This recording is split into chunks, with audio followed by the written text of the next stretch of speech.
I come from the middle class, and I'll never forget where I come from. Right, so people are asking Kamala Harris about the economy, but I think what they really wanted to know is whether or not she was middle class. To Michigan voters, in terms of the economy, we have auto workers who are being laid off and those who fear that they might be laid off. The average person can't afford groceries or their rent. And recent polls in Michigan show that Michigan voters believe that Donald Trump would do a better job with handling the economy and bringing jobs back. What do you say to that? Well, let's start with this. I come from the middle class, and I'll never forget where I come from. My mother worked very hard. She, by the time I was a teenager, was able to save up for our first home.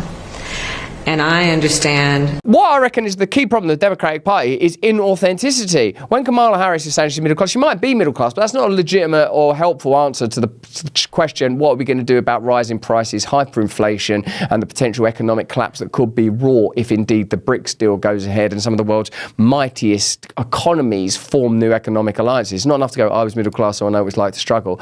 I come from a background where I know what it's like to struggle. You know what it's like to struggle. As a matter of fact, I know people that grew up incredibly wealthy who know what it's like to struggle. Struggling is part of the human condition. If that was the basis for how bureaucracies and state systems were run, we'd be okay if common humanity was enough. But the problem is when we see our common humanity and extract from it the element and component of divinity, what seems like it happens, let me know in the comments and chat if you agree, is selfishness. People become sort of selfish. And I understand that because I become selfish if I don't bring my attention to divinity, and I only bring my attention to divinity through suffering and pain. You know, I don't often voluntarily do it, at least historically I haven't. So let's have a look at Joe Biden now. I believe inauthentically. I bet even when he says Trump supporters are garbage, I don't think he even means that. I don't think they mean anything. And the thing with Trump is he means it. Even when he's lying, he means it. This, like, how they can be confused about his appeal is astonishing to me. I watched Tucker's speech at the Madison Square Garden thing, and he sort of nailed it, I thought, because for years people were like, why do people like Donald Trump? And it's because he's, like Tucker said, he likes people like him. He's got a sort of a truthful resonance. And let's have a look at Joe Biden saying, I'd like to take Trump out for a swim. I don't think dear old Joe Biden's in a position to be drowning anybody. This isn't the corn pop era. And corn pop was a bad dude. Is it? And also, you shouldn't be saying that about people, that you're going to drown them. It's mad. Including, yes, Puerto Rico.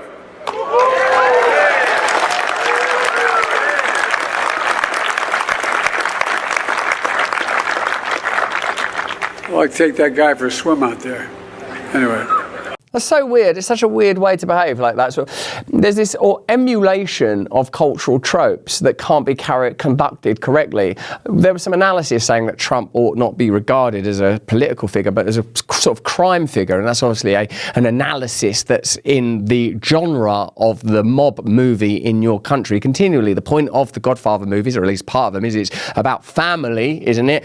And it's also about business, and it's about corruption, power, violence, and politics. And the dream of Vito Corleone is that his son Michael will be extracted from the world of violence and become a legitimate political figure. But over the course of the films, we recognise that political corruption is indeed the worst type of corruption. And if you watch a film like Gangs of New York, you see how America itself emerges out of gangs. Indeed, what does humanity come from? And if you want to go a little bit further with this, and why wouldn't you?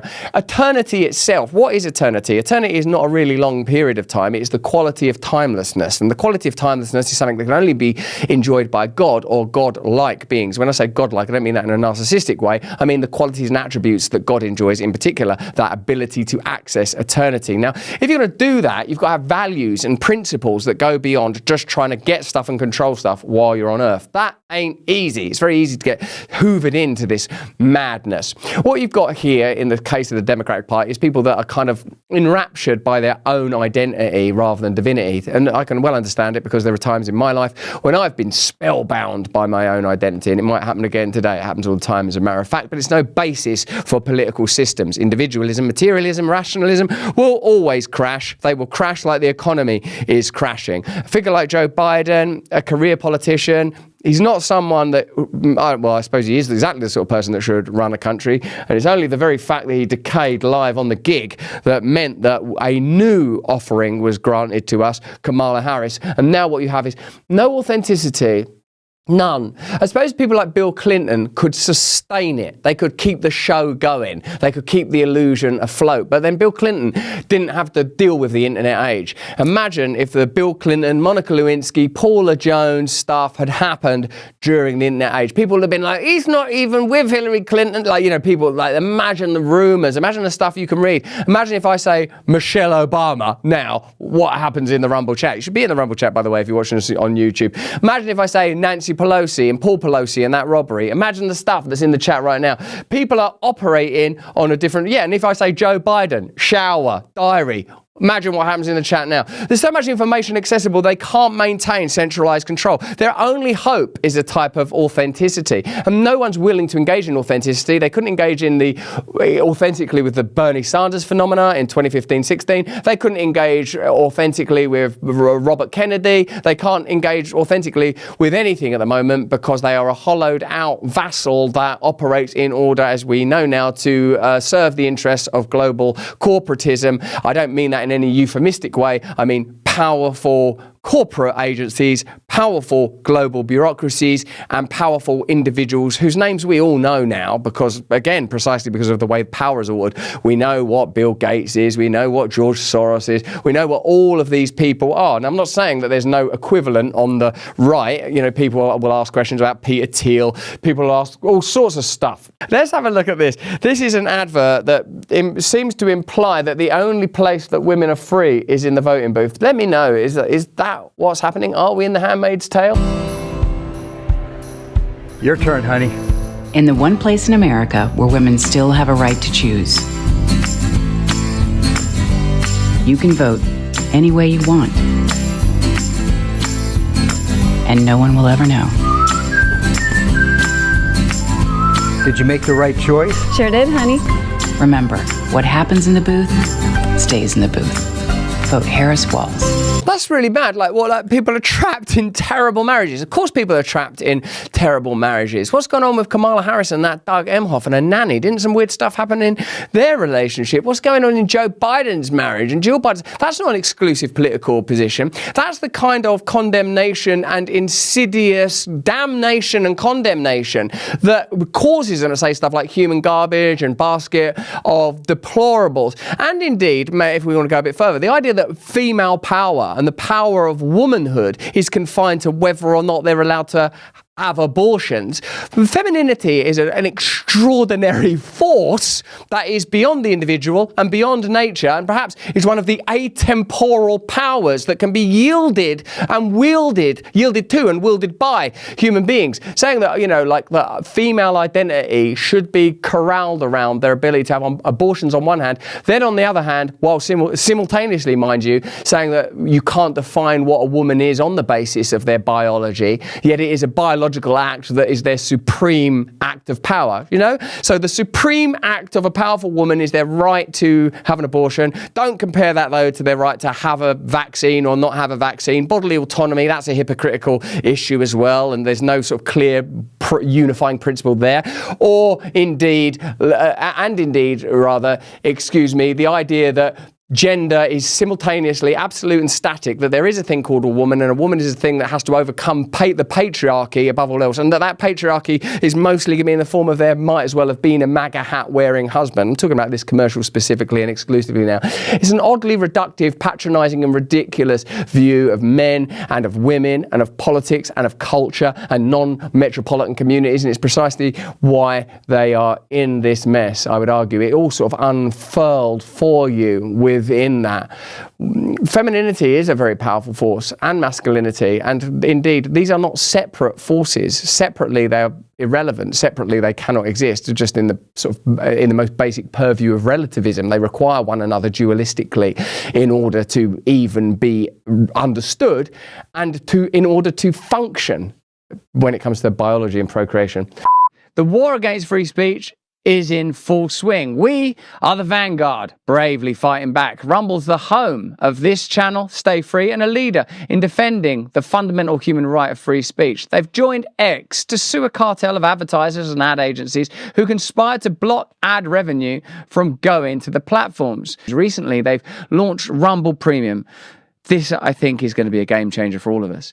It's an ad-free viewing experience with great perks for viewers and creators. Rumble Premium will give you the ability to dive into your favorite content on your mobile or desktop or smart TV and savor every uninterrupted second of my content. Why don't you upgrade to Rumble Premium today? Support my free speech and the free speech of other content creators on this platform. Please go to Rumble now, rumble.com/premium. And if you use the code BRAND, you'll save $10 and Rumble will be aware that our stream is creating great converts. So that's rumble.com/premium and do use the code BRAND to save $10. Anyway, there's a link there at the bottom of the screen now. We're posting it in the chat. Join up. So JD Vance is going on Rogan now. Trump has been on Rogan. I've been on Rogan. You've been on Rogan. Everyone's been on Rogan except Kamala Harris. But she didn't turn it down, mind you. No, she was up for going on. All she said was, I will only do it under these conditions. Okay, so here's Rogan's post on that because of course what Kamala claimed is, I guess, like I would have gone on. Let's see what Rogan says. Okay, Joe Rogan won't have Kamala on his show unless she comes to his studio and sits for 2 to 3 hours of full interview. That's everyone. Everyone does that. We've entered the era in which podcast hosts have more power than the sitting vice president. Thanks to a free and uncensored internet, the democratization of media and news reporting has finally been realized, decades after online pioneers first dreamt of that possibility. It's pretty extraordinary. And by the way, media is one of the institutions of power. But it's not the only one. So imagine what they are anticipating. They're like, whoa, if you get a Joe Rogan of politics, we're in some serious trouble. If one person sets up what Joe Rogan's got is plainly principles, because from the get-go he's been, I'm not doing no Skype. The only time I've ever seen him do a Skype or Zoom call with a guest was Edward Snowden. You might have seen others. You might be a Rogan fan. The only time I've not hardly ever seen him out of studio. You hardly ever see him on other people's show. He still does shows with his mates. When everyone was saying that Alex Jones should be strung up, he carried on supporting Alex Jones. He's got principles. It doesn't matter whether you like him or not. I happen to like him, but he doesn't matter. This dude's got principles. Now imagine if that starts getting mapped onto politics, that there are political movements that are like, hey, we want to just control this state or this region, and we've got a vision of how we would do it. We would have people carve up the budget this way. And this is how we want to run our communities, and we don't want to be told what to teach people in schools. And bear in mind, when I'm saying that, it could be anything. It could be either version. It could be Christian. It could be atheistic. You could have communities where people say we believe in absolute gender fluidity. If that's how people want to run their own community, go crazy, baby. People should be autonomous wherever possible. The only way, of course, that you can trust people with maximal electoral democracy is if there is some higher principle. And what would that higher principle be? Let me know in the comments and chat. So here's Rogan responding to all that. Also, for the record, the Harris campaign has not passed on doing the podcast. They offered a date for Tuesday, but I'd have had to have travelled to her, and they only wanted to do an hour. I strongly feel the best way to do it is in the studio in Austin. My sincere wish is just to have a nice conversation and to get to know her as a human being. I really hope we can make it happen. I would say at this point, Kamala Harris should do it. Let me know what you think. Should Kamala Harris just go on Joe Rogan and just lay it out? Like, obviously there are people that will be looking at demographics. Hang on a minute, it doesn't matter, because even though there's been these gaffes and these blunders, only people that would never have voted for Kamala Harris anyway are going to be affected by it. The people that we care about in sort of Wisconsin or wherever's important at the moment, they're sort of nailed on, no, it's too much of a risk. And that just shows you cannot have authenticity in these spaces because everything's so tightly managed. And that's why Joe Rogan is appealing, authentic. That's why Donald Trump's appealing, authentic. Even though people will go, here are the list of things he said, the fact checks on Donald Trump on Rogan, right? They'll give you a big list. He said all these things, they weren't true. Well, what does that, compare that to Kamala Harris on CNN with Anderson Cooper. She might not have said things that are untrue, but she said a lot of things that are irrelevant. And that's the political space we're living in now. World's got to change. But that's just what I think. Let me know what you think in the comments and the chat. Hey, thanks for watching. If you want to see more uncensored content where free speech can flourish, join our live stream. Click the link right here to watch the next video if you want to, or become a member of a growing movement. Download the Rumble app and you'll be informed every time we make a new piece of content. Stay free.